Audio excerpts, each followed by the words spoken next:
Dünya dışı yaşam içerebilecek 4 adaya yakından bakıyoruz. İlk adayımız Satürn'ün 500 kilometre çapındaki minik uydusu Enceladus.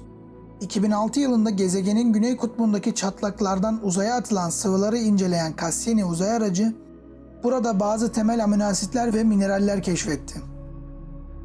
Kızılötesi kameralarla incelenen Enceladus'un yüzeyinin altında okyanus olabileceği sonucuna varıldı. Eğer bir okyanus varsa canlı yaşam da olabilir. Çünkü su yaşamdır.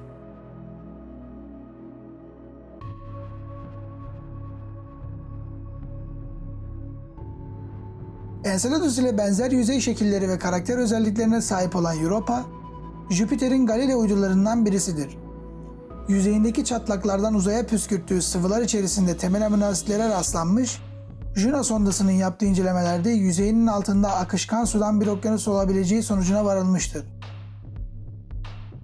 Bu okyanusun büyüklüğünü tam olarak anlayamayan bilim insanları, uydunun yapısı ve Jüpiter'in uyguladığı gelgit kuvvetleri nedeniyle bu okyanusun çok derin olabileceğini düşünüyorlar. New Horizons uzay aracı, ekipmanlarını denemek için Jüpiter'in yakınından geçerken Europa'ya da göz atmayı ihmal etmedi. Uydunun kutupları detaylı bir şekilde incelendi, yüzeyin altında okyanus olabileceği teorisi bir hayli güçlendi. Titan, Satürn'ün en büyük, Güneş sisteminin ikinci büyük uydusudur. Ayrıca dış Güneş sisteminde bir uzay aracı indirebildiğimiz tek gök cismidir. NASA ESA işbirliğiyle hazırlanan Cassini-Huygens görevinde Huygens bir yüzey aracıydı. Titan'ın yüzeyine inerken çektiği fotoğraflarla Dünya'ya çok benzer kayalık bir yapıda bulunduğu anlaşılan Titan'da tektonik hareketler görülüyor. Hatta göllerinde de 2 milimetrelik küçük dalgalar var. Dünyanın 1.6 katı atmosfer basıncı ve yine Dünya'ya benzer bir şekilde azot yoğunlukta atmosferi vardır. Yani hava eksi 180 derece değil de yaşanabilir düzeylerde olsa, burada tek ihtiyacınız olan şey bir oksijen tüpü.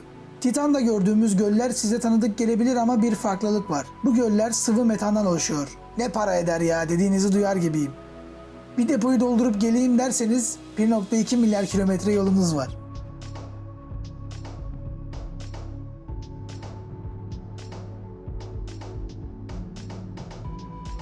Mars, yaşam olabilecek veya daha önce yaşam içermiş en büyük adayımız.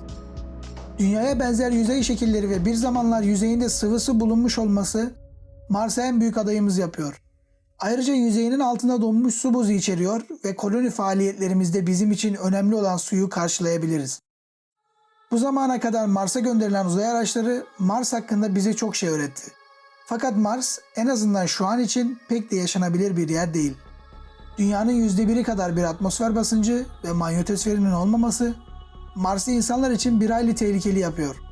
Fakat bilim insanları radyasyonun yüzeyin altında bir hayli azaldığını ve insanların buralarda yaşayabileceğini düşünüyorlar. Elon Musk gibi çılgın milyarderler 10 yıl sonra Mars'a gitme ve orada koloni kurma planları kuruyorlar. Bence bizim Karadenizli müteahhitlerimiz daha onlar gitmeden 3-5 dönüm bir yer çevirsinler. Malum çok değerlenecek.